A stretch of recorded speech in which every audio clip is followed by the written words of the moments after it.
Hi అండి. ఈరోజు ఈ వీడియోలో మనం లైనింగ్ బ్లౌజ్ని కట్ చేసుకునేటప్పుడు ఫస్ట్ అయితే లైనింగ్ని కట్ చేస్తాం కదా. తరువాత ఈ లైనింగ్ని బేస్ చేసుకొని మెయిన్ క్లాత్ ఎలా కట్ చేసుకోవాలి, అలాగే లైనింగ్ని మెయిన్ పీస్ని జాయిన్ చేసుకునేటప్పుడు ముడతలు రాకుండా ఫినిషింగ్ నీట్గా రావాలి అంటే ఏ విధంగా జాయిన్ చేసుకోవాలి అనేది ఇప్పుడు చూద్దాం.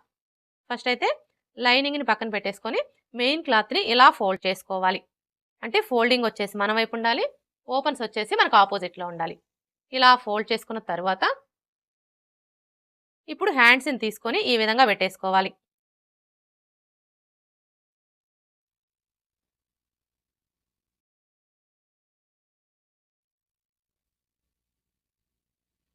ఇలా పెట్టేసుకున్న తర్వాత ఇప్పుడు బ్యాక్ పార్ట్ని తీసుకొని ఈ విధంగా పెట్టేసుకోవాలి. చూడండి, మనం బ్యాక్ పార్ట్ని ఈ విధంగా పెట్టేసుకున్నప్పుడు ఇక్కడ మనకి లైనింగ్ క్లాత్ యొక్క ఫోల్డింగ్ అలాగే మెయిన్ క్లాత్ యొక్క ఫోల్డింగ్ రెండు ఒకే వైపునకు ఉండేలాగా చూసుకోవాలి. ఇప్పుడు ఫ్రంట్ పార్ట్ని తీసుకొని ఇలా క్రాస్గా పెట్టేసుకోవాలి. అంటే మనం లైనింగ్ని కట్ చేసుకునేటప్పుడు క్రాస్ కటింగ్ చేసుకున్నాం అనుకోండి, ఇక్కడ మెయిన్ క్లాత్ని కూడా క్రాస్ కటింగే చేసుకోవాలి. అదే లైనింగ్ని స్ట్రైట్ కటింగ్ చేసుకున్నాం అనుకోండి, ఈ మెయిన్ క్లాత్ని కూడా స్ట్రైట్ కటింగే చేసుకోవాలి. ఇలా పెట్టేసుకున్న తర్వాత ఇప్పుడు షేప్ బెల్ట్ని తీసుకొని ఈ విధంగా పెట్టేసుకోవాలి. ఇలా పెట్టేసుకొని ఇప్పుడు మనకి లైనింగ్ క్లాత్ కంటే కూడా మెయిన్ క్లాత్ వచ్చేసి చుట్టూ ఒక 1/2 ఇంచ్ ఎక్స్ట్రా ఉండేలాగా కట్ చేసుకోవాలి. కరెక్ట్గా మాత్రం కట్ చేయకూడదండి. ఈ విధంగా చుట్టూ ఒక 1/2 ఇంచ్ ఎక్స్ట్రా ఉండేలాగా కట్ చేసుకోవాలి. ఒకవేళ మీకు క్లాత్ తక్కువగా ఉంది అనుకుంటే చుట్టూ ఒక 1/4 ఇంచ్ ఎక్స్ట్రా ఉండేలాగా కట్ చేసుకోండి.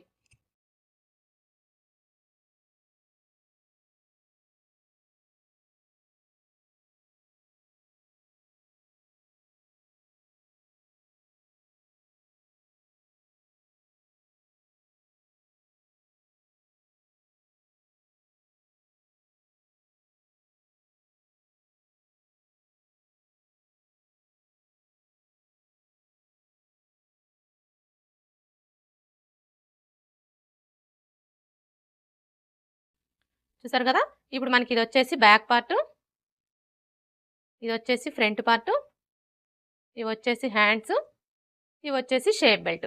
లైనింగ్ని బేస్ చేసుకొని మెయిన్ క్లాత్ ఎలా కట్ చేసుకోవాలో చూసారు కదా. ఇప్పుడు మనం ఈ లైనింగ్ని మెయిన్ పీస్ని ఎలా జాయింట్ చేసుకోవాలో చూద్దాం.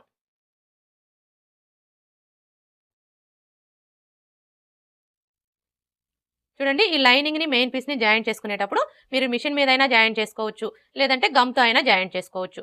అది మీ చాయిస్ అండి. ఇక్కడ నేనైతే మిషన్తో పని లేకుండా గమ్తోనే జాయింట్ చేస్తున్నానండి.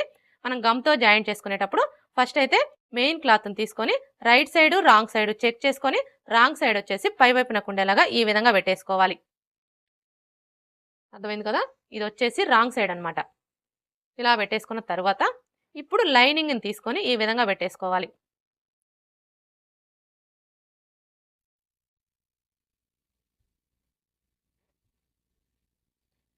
ఇలా పెట్టేసుకొని ఇది వచ్చేసి గమ్ బాటిల్ అండి.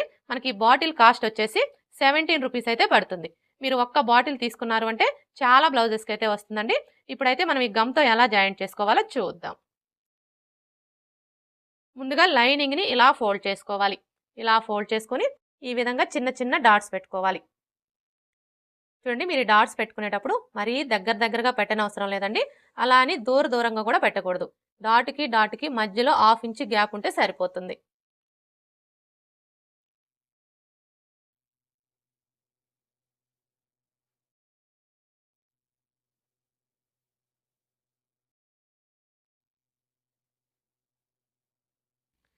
ఇలా డాట్స్ పెట్టుకున్న తర్వాత ఇప్పుడు లైనింగ్ని ఇలా ఫోల్డ్ చేసుకోవాలి.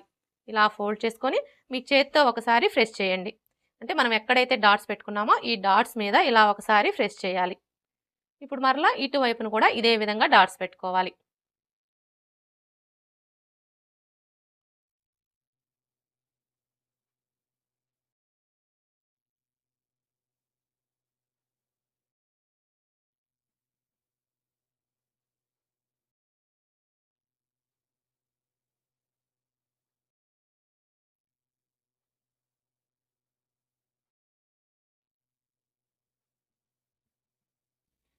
ఇలా డాట్స్ పెట్టుకున్న తర్వాత ఒకసారి ఐరన్ చేసుకోవాలి. ఇలా ఐరన్ చేసుకున్నాము అంటే మనకి లైనింగ్ మెయిన్ పీస్ వెంటనే జాయింట్ అయిపోతుంది. ఒకవేళ మీ దగ్గర ఐరన్ బాక్స్ లేదనుకోండి, అలాంటప్పుడు ఇలానే ఒక 5 మినిట్స్ ఉంచారు అంటే మీకు నీట్గా జాయింట్ అయిపోతుంది.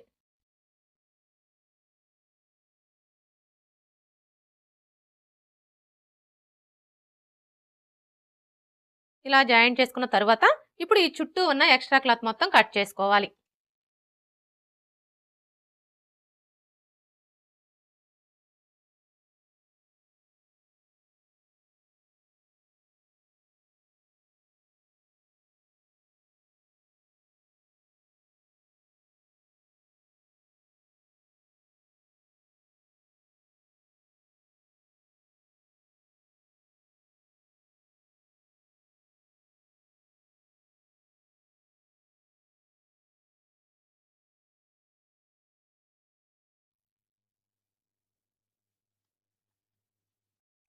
బ్యాక్ పార్ట్‌ని జాయింట్ చేసుకున్నాం కదా!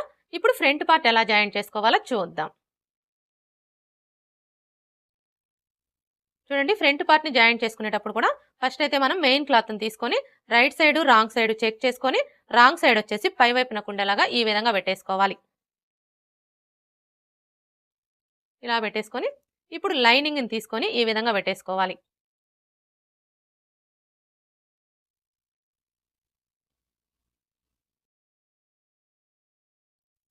ఇలా పెట్టేసుకున్న తర్వాత ఇప్పుడు మనం బ్యాక్ పార్ట్‌ని ఏ విధంగా అయితే జాయింట్ చేసుకున్నామో ఈ ఫ్రంట్ పార్ట్‌ని కూడా సేమ్ అదే విధంగా జాయింట్ చేసుకోవాలి.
ఫ్రంట్ పార్ట్ ఎలా జాయింట్ చేసుకోవాలో చూసారు కదా!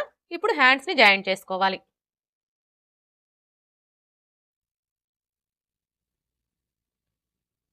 చూడండి, హ్యాండ్స్‌ని జాయింట్ చేసుకునేటప్పుడు కూడా ఫస్ట్ అయితే మనం మెయిన్ క్లాత్‌ని తీసుకొని right side, wrong side check చేసుకొని రాంగ్ సైడ్ వచ్చేసి పై వైపునకు ఉండేలాగా పెట్టేసుకోవాలి.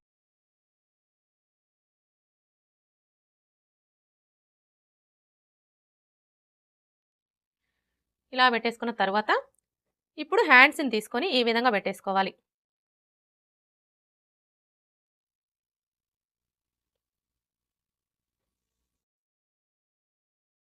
చూడండి, మనం హ్యాండ్స్ 2 కూడా ఈ విధంగా పెట్టేసుకున్నప్పుడు ఇక్కడ చూసారా, మనం హ్యాండ్స్‌ని కట్ చేసుకునేటప్పుడు హ్యాండ్‌కి ఒక వైపున లోతు తీసుకుంటాం కదా!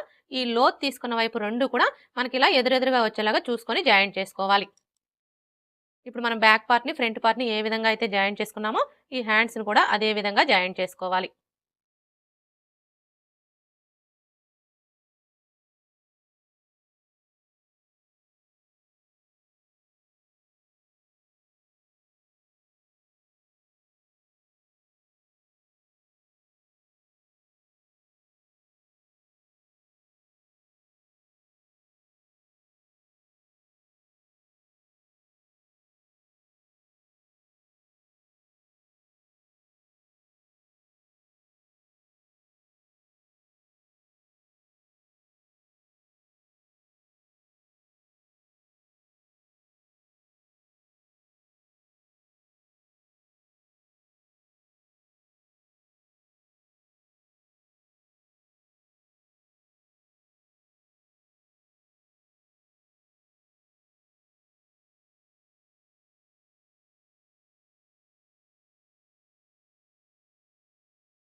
హ్యాండ్స్‌ని జాయింట్ చేసుకున్నాం కదా! ఇప్పుడు షేప్ బెల్ట్‌ని జాయింట్ చేసుకోవాలి. చూడండి, ఈ షేప్ బెల్ట్‌ని జాయింట్ చేసుకునేటప్పుడు ఫస్ట్ అయితే మెయిన్ క్లాత్‌ని తీసుకొని right side wrong side check చేసుకొని రైట్ సైడ్ వచ్చేసి పై వైపున కుండేలాగా పెట్టేసుకోవాలి. ఇలా పెట్టేసుకున్న తర్వాత ఇప్పుడు షేప్ బెల్ట్ని తీసుకొని ఈ విధంగా పెట్టేసుకోవాలి. చూడండి, మన షేప్ బెల్ట్ రెండు కూడా ఈ విధంగా పెట్టేసుకున్నప్పుడు ఇక్కడ చూసారా, మనం షేప్ బెల్ట్ని కట్ చేసుకునేటప్పుడు ఉక్స్ పట్టి కాజా పట్టి సైడ్ అనే గుర్తు కోసం టక్స్ పెట్టుకుంటాం కదా, ఈ టక్స్ పెట్టుకున్న వైపు రెండు కూడా ఇలా ఎదురెదురుగా వచ్చేలా చూసుకొని ఈ కింది వైపున మాత్రమే జాయింట్ చేసుకోవాలి.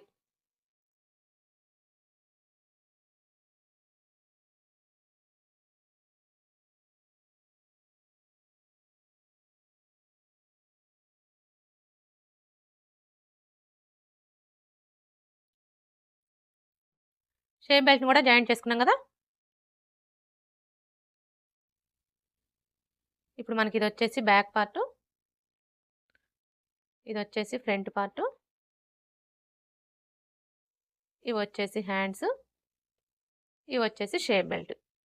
ఓకే ఫ్రెండ్స్, చూసారు కదా లైనింగ్ని బేస్ చేసుకొని మెయిన్ క్లాత్ ఎలా కట్ చేసుకోవాలి, అలాగే మనం కట్ చేసుకున్న లైనింగ్ని మెయిన్ పీస్ని ముడతలు రాకుండా ఫినిషింగ్ నీట్గా రావాలి అంటే ఏ విధంగా జాయింట్ చేసుకోవాలి అనేది ఎప్పుడైనా సరే మనం లైనింగ్ బ్లౌజ్ని స్టిచ్ చేసేటప్పుడు లైనింగ్ని మెయిన్ పీస్ని మిషన్తో పని లేకుండా ఈ విధంగా గమ్తో జాయింట్ చేసేసుకున్నాము అంటే అది ఎలాంటి క్లాత్ అయినా సరే ఫినిషింగ్ అనేది చాలా అంటే చాలా నీట్గా వస్తుందండి. అసలు మనం ఎలా జాయింట్ చేసామో కూడా తెలియదు అనమాట, ఫినిషింగ్ అయితే అంత నీట్గా వస్తుంది.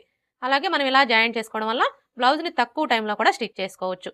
ఈ వీడియో కనుక మీకు నచ్చినట్లయితే లైక్ చేయండి, షేర్ చేయండి, అలాగే సబ్స్క్రైబ్ చేసుకోండి. Thanks for watching.